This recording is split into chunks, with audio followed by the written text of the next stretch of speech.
नमस्कार दोस्तों, अमरिंदर टॉक में आपका स्वागत है।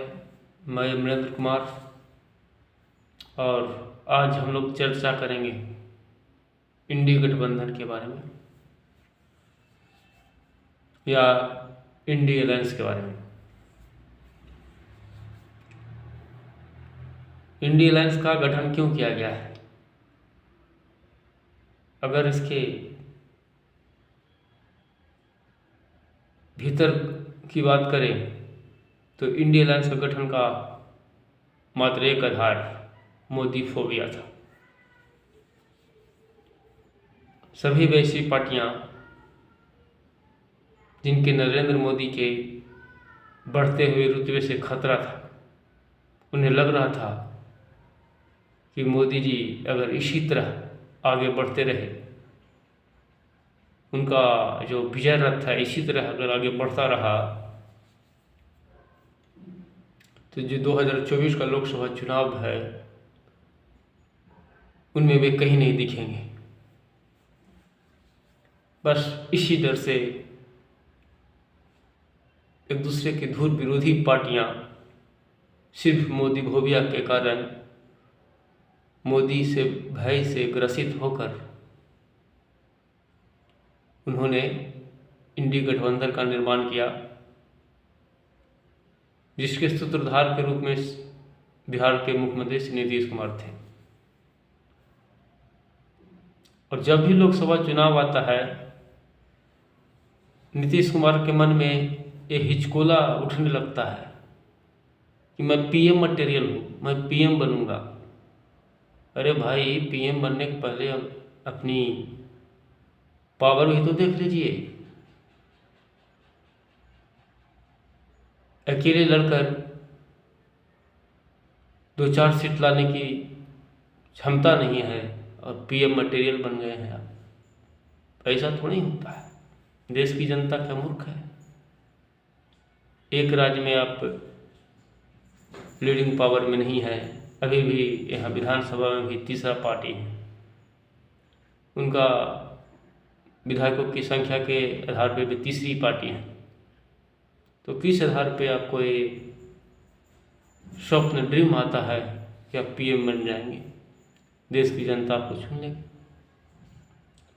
खैर, मोदी फोबिया के कारण और प्रधानमंत्री के हिचकोले के कारण उन्होंने बीजेपी को धोखा देके राजद में शामिल हो गए।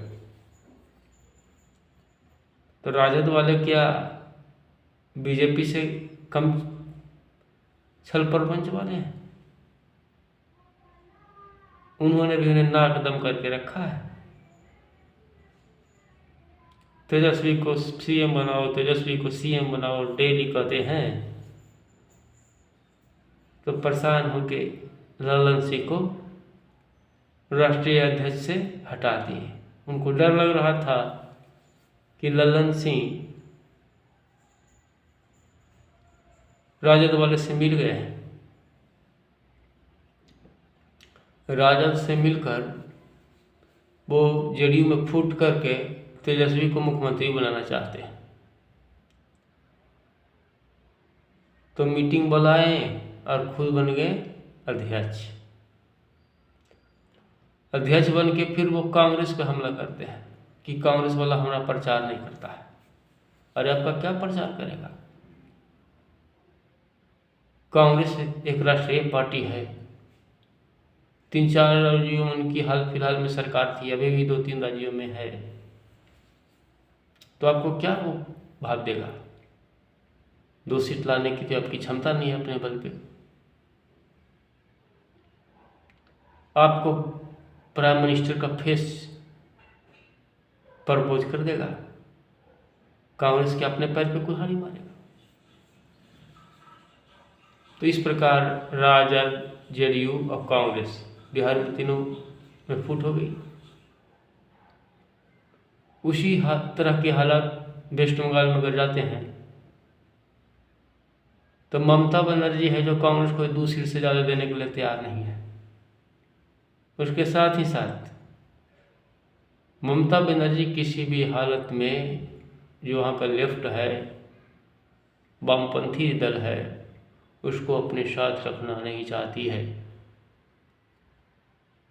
तो ममता बनर्जी में भी इंडी हो गया फुस, वेस्ट बंगाल में भी इंडी गठबंधन फुस। उत्तर प्रदेश में समाजवादी पार्टी आपको 2-3 सीट से ज़्यादा नहीं देगा, वहाँ भी इंडी गठबंधन फुस। कहने का मतलब है कि इंडी गठबंधन का कोई शोर शराबा बेजितना कर ले, आपस में ही इतनी मतफुटावल है कि मोदी के लड़ने के पहले खुद को लड़ेंगे, सीट के लिए लड़ेंगे। जब सीट शेयरिंग की बात होगी तो इंडी गठबंधन जो पूर्णतः स्वार्थ के ताल इर्द गिर्द इसका ताना बुना गया है वो कोलैप्स कर जाएगी। उधर दिल्ली में केजरीवाल बोल रहे हैं कि यहाँ पे कांग्रेस को एक भी सीट नहीं देंगे या एक आध सीट दे देंगे। जाइए लड़िए दिल्ली में भी चुनाव, तो आपको जहाँ पे बेस अधिक है वहीं पे आप चुनाव लड़वे करिएगा, तो फिर आपको क्या फायदा होगा। मोदी को ये कुछ प्रभावित नहीं करेंगे। मोदी जी का विश्वास, उन्होंने जो आर्थिक विकास किया है, सोशल विकास किया है, इंटरनेशनली जो देश को मजबूत किया है, उनके इस पावर के सामने इंडी गठबंधन कहीं भी नहीं टूटता है और स्वयं भी आपस में लड़के इंडी गठबंधन यूं ही नष्ट हो जाएगी चुनाव के आते आते। मान लिया जाए वो लड़ भी लेंगे तो इसका कोई ज़्यादा प्रभाव बीजेपी को नहीं पड़ेगी।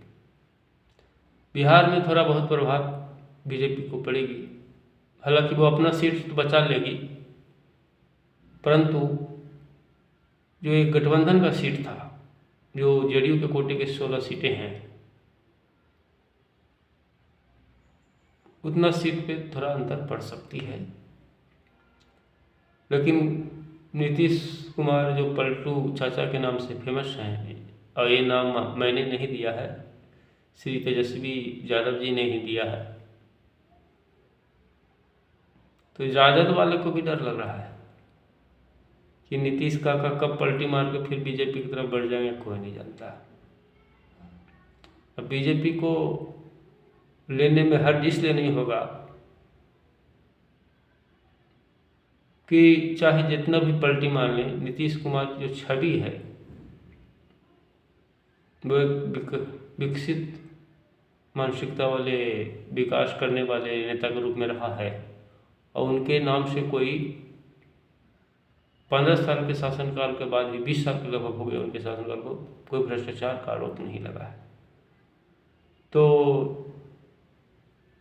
बीजेपी वाले भी अगर वो बीजेपी की तरफ जाते हैं तो उनको ले सकते हैं। वैसे तो राजनीतिक बयानबाजियाँ होती रहती है, लेकिन जो निर्णय लिए जाते हैं वो बहुत सोच समझ के लिए जाते हैं, और सीट उनके आने से कितना लाभ होगा ये सब सोच के लिए जाते हैं।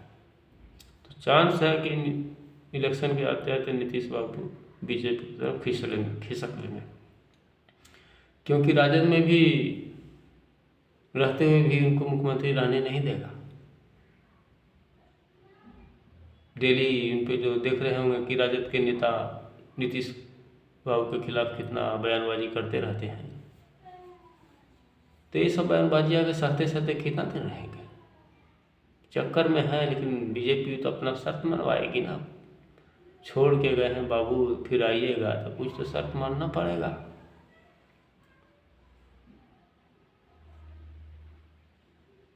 पंजाब में भी वही हाल है। पंजाब में कांग्रेस का अच्छा खासा बेस था, जिसमें राहुल गांधी की अपरिपक्व राजनीति के कारण वहाँ का भी मटियामेट हो गया, एक वैसी पार्टी जो बिल्कुल ही नई पार्टी है, आम आदमी पार्टी, वहाँ सरकार बना गई। बीजेपी चूँकि हमेशा वहाँ सहयोग के रूप में रही है, वहाँ उनका कैडर सभी क्षेत्रों में भी डेवलप नहीं हो पाया है, इसलिए कांग्रेस के कमज़ोर होने का लाभ वो नहीं उठा पाई। लेकिन जो नई पार्टी जो डेवलप हुई है वो कांग्रेस को वहाँ सीट देने के लिए तैयार नहीं है। मिला जुला कर कहें तो इंडिकेट होना एक फ्लॉप शो है, इसका कोई भी प्रभाव लोकसभा चुनाव पे ज़्यादा कुछ होने ज़्यादा नहीं है। और हमें तो लग रहा है कि लोकसभा चुनाव के आते आते ये गठबंधन ही कोलैप्स कर जाएगी। आपका क्या विचार है? आप अपना कमेंट डालें। अगर वीडियो अच्छा लगा तो लाइक कीजिए, चैनल को सब्सक्राइब कीजिए, शेयर कीजिए। तब तक के लिए नमस्कार, जय हिंद, वंदे मातरम।